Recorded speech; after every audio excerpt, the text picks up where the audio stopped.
You will be a crown of splendor in the Lord's hands, a real diadem in the hand of your God. No longer will they call you deserted or name your land desolate, but you will be called Hasbiba and your land Beulah. For the Lord will take delight in you, and your land will be married. This is cuddled from Isaiah 62, verse 4. Hello, people. Welcome to DNZ TV. And this is the place, one-stop place, where we give you all the latest gist of things that are happening, especially in the Ooni of Ife's palace. Now, this prayer I just finished making is a prayer Naomi was heard. Somebody heard Naomi doing this prayer for the Oloris. The person's heart now became very broken. And not minding all the things they did to Naomi, Naomi still had time to sit down to pray for the Oloris. A lot of persons have been thinking that Naomi actually placed a curse on the palace. But Naomi is trying to explain and make them understand that she did not place any curse on the palace. She just left what the palace is just actually witnessing right now is what we call the law of karma. The law of karma simply states that whatever you do wrong to people, wrong will also follow you. And if you do right to people, right will also follow you. Everybody in the palace actually wronged Naomi. They wronged her so much, forgetting that she is a daughter of Zion. And once you wrong a daughter of Zion like Naomi, who was molded that almost like a perfect being in the palace, you're bound to have issues and calamities. So one of those nights was a very special cold night. Somebody was just passing, one of our reporters was just passing through the fence of Naomi in the middle of the night. That should be happening like between 2 and 3 a.m. Naomi knelt down, carried Bible, opened Isaiah 62 verse 4 and was like, you will be a crown of splendor in the Lord's hands, a royal diadem in the hand of your God. No longer will they call you deserted or name your land desolate, but you will be called Habisba and your land Beulah. For the Lord will take delight in you, and your land will be married. Now, this is what the prayer she made, but the person didn't understand until when she now started mentioning all the names of the Oloris. That's when the person will be like, oh my God, can such a person still exist in this land? And somebody can be this nice, even as people are now too hard or wicked on her, and this person can have this time to open Isaiah 62 verse 4 to pray for her enemies like this.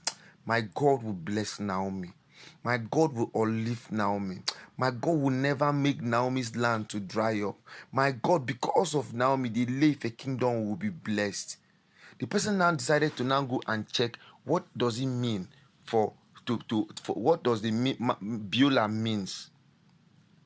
And married, what does it mean? How does it connote to the Ooni of Ife's palace? And he say it's applied to the land that the people of Israel will marry. You see, the people of Ife, since Naomi left, things have really not been happening in that place. But with this prayer now, my God, things will just turn around. Things will just begin to move for good. People will just begin to be excited. Everybody will just begin to move. You know what our reporter did? She now wanted to check the King James translation of Isaiah 62 verse 4.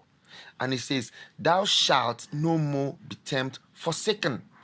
You see, when you're termed forsaken, it's a term now that means that you don't get level again, as in you're not being thrown to the outcasts. But now, King James version of this same place now said, thou shalt no more be termed forsaken, neither shall thy land any more be termed desolate, but thou shalt be called Habisba, and thy land Beulah.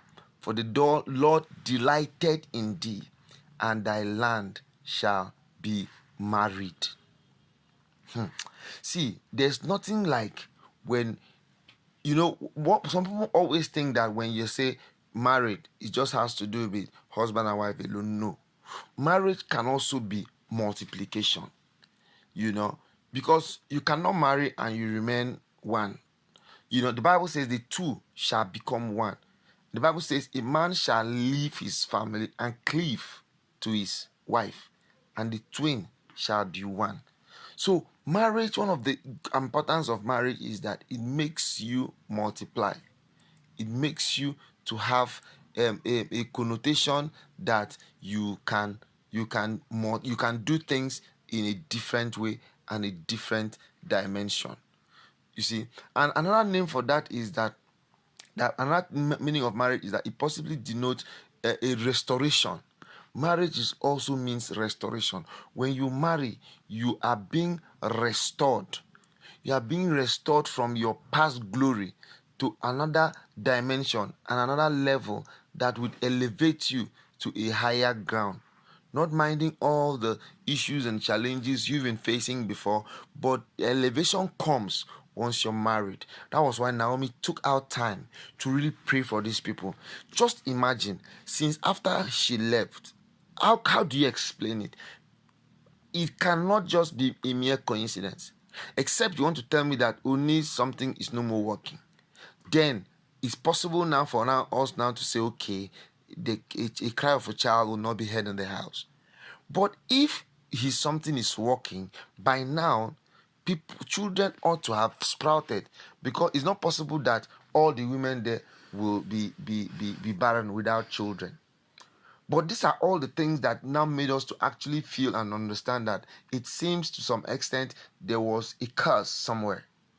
That was why Naomi took time to use Isaiah 62 verse 4 to pray for the Oloris and pray for the Ile-Ife kingdom. And she even also prayed for the Ooni of Ife. You see, the Bible also says that when you pray for your enemies, you're heaping a charcoal of fire on their head. And this charcoal of fire now will now begin to burn. And as it's burning, it's actually making them feel sorry for all the things they've done. Because if you look at it very well, you can agree with me that they actually really hurt Naomi. But Naomi, being who she is, being the kind of woman of God she is, with a soft mind and soft heart that she has, she forgave all of them. She forgave them. She didn't just forgive them to go. She forgave them because when you forgive your enemies, you're actually forgiving yourself. Because the more you harbor iniquity and sin in your heart against your enemies, you're actually inhibiting your own self and you're making your own self not to grow. And that is not the lifestyle of Naomi. That's why I'm wishing and praying that some women who want to go far in this life, they should just know that they should just go and follow Naomi's footstool. I think Naomi should write a book. It's not that book that this girl wrote, Yvonne Nelson wrote, that I don't understand. They should go and read the book Naomi will write, because Naomi is going to now be coming from the level of experience, the things she has experienced for marrying a royalty. I'm even imagining the title of that book. It's going to be a very beautiful book. So people, Isaiah 62 verse 4 is that Bible passion that Naomi used to pray for her enemies. And I tell you something, you'll find out that peace will finally return to the palace. Thank you so much for being with us on this program today. We want to say super thank you for you who are joining us for the first time. Please subscribe to our channels, click notification button, comment, like, and share. And for our past subscribers that have been coming back to back, really want to say a big thank you. And guess what? This channel will always be here for you. If there's any way you want us to improve this channel, quickly let us know through the comment section, because we are here to inform, educate, and entertain you. Thank you, and bye-bye.